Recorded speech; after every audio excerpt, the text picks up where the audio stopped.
नमस्कार दोस्तों। याकूब मंसूरी यही नाम है इस शख्स का। 3 दिन पहले तक इस शख्स का नाम इसके आस पड़ोस के चंद लोग और कुछ दोस्त रिश्तेदार जानते थे। आज हम जैसे हजारों लोग इसका नाम जान चुके हैं और चाहते हैं कि दुनिया के लाखों लोगों तक इसकी कहानी पहुंचे। क्या कहानी है याकूब मंसूरी की? याकूब मंसूरी वो शख्स जिसने अपनी 2 बेटियों की जान गंवाकर कई माओं की गोद सूनी होने से बचा ली। याकूब मंसूरी वो शख्स जो अपनी जान पर खेलकर फरिश्ते की तरह उस अस्पताल की खिड़की तोड़कर उस वार्ड में दाखिल हुआ जहां उसकी 2 जुड़वा बेटियां भर्ती थी। याकूब मंसूरी वो शख्स जो अपनी बेटियों को तो अस्पताल में लगी आग की चपेट से नहीं बचा सका, लेकिन कई दूसरे नवजात बच्चों को बचाकर बाहर लिया है। झांसी के अस्पताल में नवजात बच्चों के वार्ड में लगी जिस आग में 10 बच्चों की मौत हो गई थी, 32 बच्चों को मुश्किल से बचाया जा सका था, उसी आग ने याकूब की बेटियों को छीन लिया। 2 दिन पहले जब मैंने याकूब की बहादुरी की कहानी सुनी और गमजदा याकूब का चेहरा देखा तो लगा देश के वो तमाम न्यूज चैनल्स जो हर हादसे, हर गुनाह, हर घटना का विलेन बनाने के लिए किसी मुसलमान की तलाश करते हैं, क्या वो चैनल याकूब मंसूरी को हीरो की तरह पेश करेंगे? क्या वो सारे चैनल देश को बताएंगे कि याकूब ने कितनी बहादुरी का काम किया है? अब ये सवाल आपसे भी है कि याकूब मंसूरी की कहानी क्या अपनी जहरीली जुबान से दिन रात हिंदू मुसलमान के नाम से डिबेट करने वाले टीवी एंकरों से आपने सुनी? क्या आपने याकूब मंसूरी की कहानी योगी आदित्यनाथ और तमाम बीजेपी नेताओं की जुबान से सुनी? क्या आपके व्हाट्सएप पर याकूब की कहानी उस रफ्तार से पहुंची जिस रफ्तार से किसी मुसलमान को कटुआ, मुल्ला, जिहादी, आतंकवादी और न जाने क्या क्या घोषित करने वाली कहानियां पहुंचती है? क्या बीजेपी आईटी सेल ने अपने ट्विटर हैंडल से मोहब्बत की इस कहानी का प्रचार प्रसार किया? एक हैं तो सेफ हैं के नारे बुलंद करने वाले प्रधानमंत्री ने अपने ट्विटर हैंडल से क्या देश को बताया कि याकूब नाम के शख्स ने अपनी बेटियों को खोकर भी दूसरे के बच्चों को बचा लिया? यकीनन किसी ने आपको यह कहानी नहीं बताई होगी, उनमें से नहीं बताई होगी जिनका जिक्र किया। कुछ वेबसाइट्स, कुछ अखबार, कुछ रिपोर्टर्स ने याकूब की कहानी आप तक पहुंचाने की कोशिश तो की, लेकिन क्या सभी लोगों तक यह खबर पहुंची? जैसे किसी मुसलमान को विलेन, देशद्रोही या पाकिस्तान परस्त बताने की कहानियां आप तक पहुंचती है? जरा सोचिए, अगर यही याकूब अस्पताल में लगी आग की घटना में किसी किस्म की वारदात का आरोपी होता तो सब इसे मुसलमानों का नुमाइंदा मानकर इस पर टूट पड़े होते। तब याकूब अकेला गुनाहगार नहीं होता। बिना जांच पड़ताल और गवाही के सारे चैनल याकूब पर टूट पड़ते। बीजेपी की पूरी मशीनरी याकूब के बहाने पूरे समुदाय को टारगेट करती। तब याकूब पूरे समुदाय की नुमाइंदगी करने लगता, क्योंकि एक धर्म विशेष को टारगेट करने का बहाना मिलता। लेकिन यहां तो याकूब उस फरिश्ते का नाम है जो जलते दिए की मानिंद खुद को अंधेरे में रखकर कई अनजान घरों को रोशन कर गया। याकूब मंसूरी से न्यूज़ 24 के रिपोर्टर रविंद्र निगम ने बात की है। याकूब ने कैसे बचाई मासूम बच्चों की जान, उससे सुनिए। एक और संवाददाता का वीडियो मैंने देखा, रोहित त्रिपाठी, उनसे क्या बात की है वो भी सुनिए। तो कुछ लोगों ने चिल्लाया कि आग लगी, तो हम लोग वहीं थे, तो दौड़ कर गए जिस वार्ड में हमारे बच्चे थे। तो पहले हमने वहाँ गए, देखा कि आग बहुत जोर से लगी थी, कोई रास्ता नहीं था, खिड़की थी, वहाँ खिड़की तोड़ी और खिड़की के अंदर हम और मेरा साला भी था वहाँ पे, दोनों लोग अंदर गए। लेकिन हम लोगों ने थोड़ा और प्रयास किया कि हमारे बच्चे मिल जाए, लेकिन हमारे बच्चे वहाँ मिल नहीं पाए। सर कोई ना कोई तो इसमें लापरवाही होगी, तभी तो इतना बड़ा हादसा हुआ जिसमें इतने बच्चों की जान गई। एनआईसीयू में किसी को नहीं जाने दिया। आपने एक भी बार अपने बच्चों को नहीं देख पाया। झांसी के मेडिकल कॉलेज में आग कैसे लगी, क्या हुआ, बहुत कुछ आप जान चुके होंगे। 15 अक्टूबर की वो रात थी। ऑक्सीजन कंसंट्रेटर में स्पार्किंग के चलते आग लगी, फिर धमाका हुआ, पूरे वार्ड में आग फैल गई। वार्ड बॉय ने आग बुझाने के लिए जब अग्निशमन यंत्र निकाला तो पता चला वो एक्सपायरी डेट का था। वहां आग बुझाने के कोई इंतजाम नहीं थे। काफी देर तक कोशिशों के बाद जब आग बुझी तब तक 10 बच्चों की मौत हो चुकी थी। ये यूपी की कहानी है, राम राज्य वाले सूबे की। बच्चों की मौतों के बाद जांच के आदेश देने से लेकर तमाम तरह के बयानों की रस्म अदायगी होती रही और योगी आदित्यनाथ चुनाव प्रचार में बटेंगे तो कटेंगे के नारे बुलंद करते हुए रैलियां और रोड शो करते रहे। याकूब की ये कहानी उसी सूबे की कहानी है जहां के मुख्यमंत्री योगी आदित्यनाथ की रैलियों में जय श्री राम के नारे गूंजते हैं। ये कहानी उसी सूबे की कहानी है जहां के मुख्यमंत्री योगी आदित्यनाथ बुलडोजर जस्टिस के नाम पर मुसलमानों के घरों को मिट्टी में मिलाने की बात करते हैं। ये कहानी उसी सूबे की है जहां के मुख्यमंत्री योगी आदित्यनाथ कांवड़ यात्रा के दौरान भी खाने पीने तक के सामान में हिंदू और मुसलमान खोज लेते हैं। खाने के सामान को भी हिंदू मुसलमान में बांट देते हैं। उस सूबे के मुख्यमंत्री और वहां के नेताओं के मुंह से आप याकूब अंसारी की तारीफ की उम्मीद करते हैं तो शायद गलती आपकी भी है। उनकी राजनीति में आपसी मोहब्बत और भाईचारे की बात ही नहीं है। कहने के लिए वो एक हैं तो सेफ हैं कहते हैं, लेकिन दरअसल मकसद कुछ और है। बटेंगे तो कटेंगे, इस नारे में विभाजनकारी मंशा है। उनकी राजनीति में हिंदू और मुसलमान भाई भाई हो ही नहीं सकते।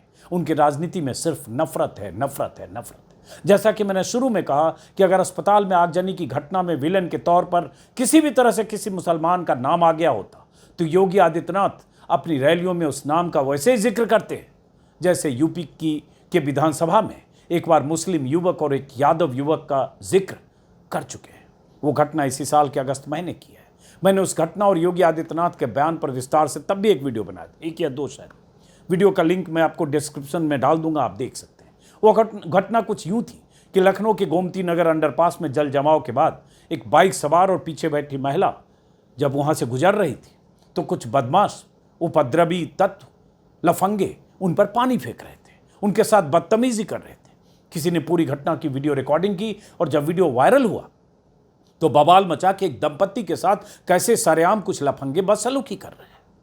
पुलिस ने सक्रियता दिखाई और कुछ लड़के पकड़े गए, लेकिन योगी आदित्यनाथ ने सेलेक्टिव ढंग से विधानसभा में 2 लड़कों का जिक्र किया। एक पवन यादव, गौर कीजिएगा, एक पवन यादव, दूसरा मोहम्मद अरबाज। साथ में चेतावनी दी कि इन पर अब बुलेट ट्रेन चलेगी। सुनिए जरा उस बयान को। देश के अंदर खिलवाड़ करने की किसी को जरूरत नहीं होगी। और कल की जो गोमती नगर की घटना है, उस घटना में भी हम लोगों ने जवाबदेही तय की है। उसके अपराधियों की सूची भी मेरे पास आई है।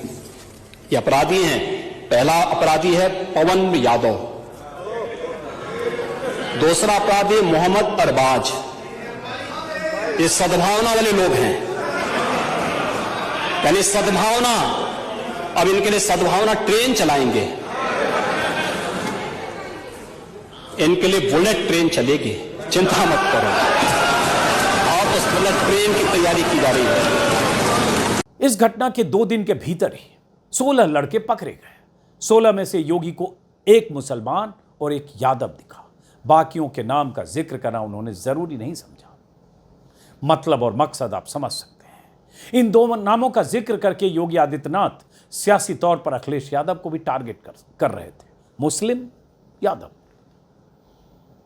अब आप सोच रहे होंगे कि मैं आपको अगस्त महीने में घटी उस घटना की याद क्यों दिला रहा हूं। वजह है, याद दिलाने के पीछे खास वजह है। अस्पताल में लगी आग की घटना के दौरान 2 नौजवान मसीहा बनकर मासूमों की जान बचाते हैं। एक का नाम याकूब मंसूरी है, जिसका जिक्र मैंने वीडियो के शुरुआती हिस्से में किया। दूसरे का नाम पुष्पेंद्र यादव है।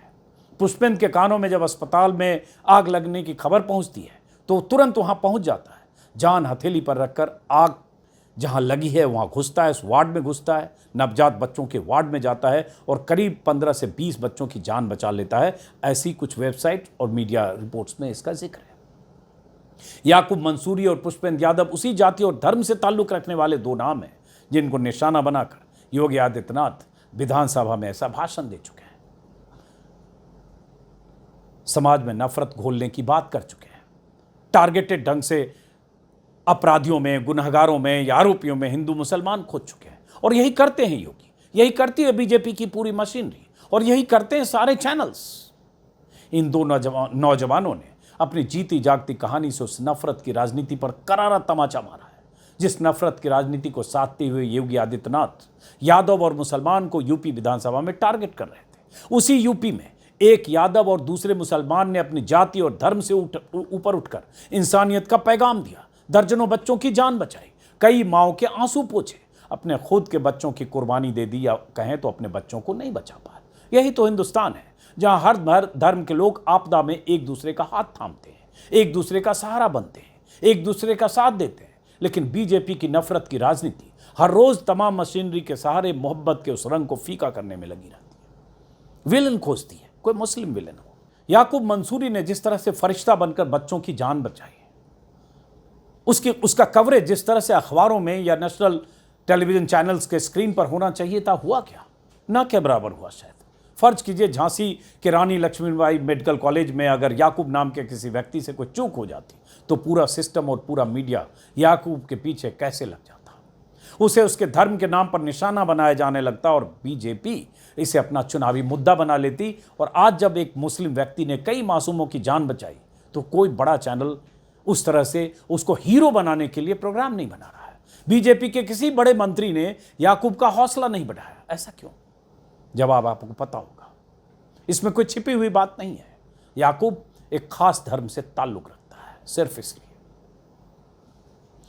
और अगर याकूब वहां, जैसा कि मैंने कहा, अगर उस हादसे या आगजनी की उस घटना में एक विलन की तरह आता है याकूब का नाम, तो योगी आदित्यनाथ की चुनावी सभाओं में उस नाम की इतनी बार गूंज होती कि लगता कि इस नाम के, इस तरह के नाम के लोग पता नहीं अस्पताल में भी आग लगाने की हरकत कर सकते हैं। ऐसा मैं कह रहा हूं, इसकी खास वजह है क्योंकि बीजेपी को हर वक्त मुस्लिम विलन चाहिए या विलन के तौर पर कोई मुस्लिम चाहिए। यहां तो मुस्लिम नाम का एक शख्स हीरो बनकर आया। याद कीजिए 2 सितंबर 2017 की उस घटना को, जहां गोरखपुर के बीआरडी अस्पताल में ऑक्सीजन की शॉर्टेज के चलते 63 बच्चों की जान गई थी। द वायर में छपी इस खबर के मुताबिक ऑक्सीजन सप्लाई रुकी थी। यूपी सरकार ने ऑक्सीजन सप्लायर को बाकायदा भुगतान नहीं किया था। इस घटना के बाद यूपी सरकार और योगी आदित्यनाथ ने अपनी विफलता छुपाने के लिए एक नाम ढूंढा था। वो नाम था डॉक्टर कफील खान। सारा ठीकरा कफील खान के सिर पर फोड़ दिया गया। अस्पताल ने उन्हें टर्मिनेट कर दिया। उनके खिलाफ नॉन बेलेबल चार्ज लगाकर जेल भेज दिया गया। मीडिया ने उन्हें अपराधी घोषित कर दिया। और उसके बाद उनके साथ क्या हुआ हम आप जानते हैं। गिरफ्तारी के बाद कफील खान जेल से 10 पन्नों का एक पत्र लिखते हैं, चिट्ठी लिखते हैं। उस चिट्ठी में गोरखपुर ट्रेजेडी के बारे में विस्तार से बताते हैं। इस पत्र में वो लिखते हैं कि उन्होंने गोरखपुर बीआरडी अस्पताल में ऑक्सीजन शॉर्टेज के बाद कई सरकारी महकमों में फ़ोन लगाया, लेकिन जब सामने से कोई पॉजिटिव रिस्पॉन्स नहीं आया तो उन्होंने खुद अपनी जेब से पैसे लगाकर एक प्राइवेट नर्सिंग होम से 250 सिलेंडर का इंतजाम करवाया। मौके पर अगर वह उन सिलेंडर्स का इंतजाम नहीं करवाते तो सोच कर देखिए, हो सकता है और ज़्यादा बच्चों की जान जाती, 63 से ज़्यादा बच्चों की जान जा सकती थी। लेकिन उसके बदले उन्हें क्या मिला? क्योंकि डॉक्टर कफील खान थे, उनके नाम के साथ कफील खान जुड़ा था। उनकी पहचान कफील खान की थी। बच्चों की जान बचाने वाले कफील खान को यूपी सरकार ने अलग अलग तरह से प्रताड़ित करना शुरू किया। 9 महीने तक जेल में बंद रहने के बाद इलाहाबाद हाईकोर्ट ने कफील खान को जमानत तो दे दी और कहा कि यूपी पुलिस के पास ऐसा कोई सबूत नहीं जिससे साबित होता है कि बीआरडी अस्पताल में उनकी वजह से बच्चों की मौत हुई। कफील खान की मुश्किलें यहीं खत्म नहीं हुई। उन्हें साल 2019 में नागरिकता संशोधन कानून यानी सीएए के खिलाफ अलीगढ़ मुस्लिम यूनिवर्सिटी में भड़काऊ भाषण देने के आरोप में एनएसए के तहत गिरफ्तार कर लिया गया। इस मामले में भी उन्हें करीब 8 महीने तक जेल में बंद रहना पड़ा।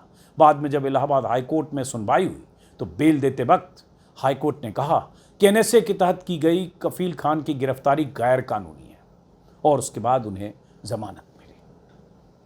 दर्जनों बच्चों की जान बचाने वाले कफील खान ने अस्पताल से लेकर जेल तक के सफर को द गोरखपुर हॉस्पिटल ट्रेजेडी नाम से एक किताब में दर्ज किया। करीब करीब 300 पन्नों की एक किताब है।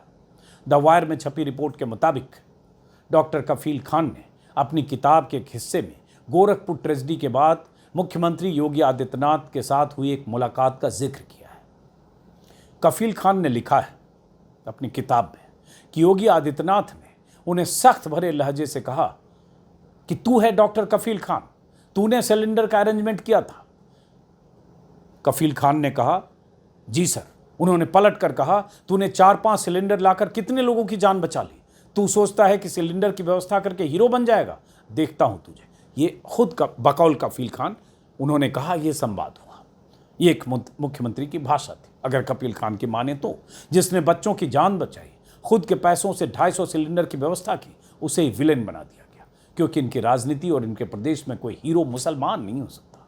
इनके लिए मुसलमान सिर्फ विलेन हो सकता है, अपराधी हो सकता है, गैंगस्टर हो सकता है, गुनाहगार हो सकता है, आरोपी हो सकता है। लेकिन यहां तो याकूब एक हीरो है जो अपनी जुड़वा बेटियों को नहीं बचा सका, लेकिन उसने कई घरों में मातम पसरने से बचा लिया। बावजूद इसके न ही उस हीरो की कहानी टेलीविजन स्क्रीन पर उस तरह से दिखाई जा रही है और न ही अखबार के पन्नों में बड़े बड़े अक्षरों में याकूब के लिए हेडलाइंस बन रही है। सवाल आप पर छोड़ता हूँ, क्या याकूब एक मुसलमान है इसलिए उसकी उस तरह से कहानियां आप तक नहीं पहुंचाई गई? मीडिया ने उसे आप तक उस तरह से नहीं पहुंचाया? सोचिएगा, कमेंट करके अपनी राय जरूर बताइएगा। फिलहाल इस वीडियो को खत्म करते हैं, फिर मुलाकात होगी। नमस्कार।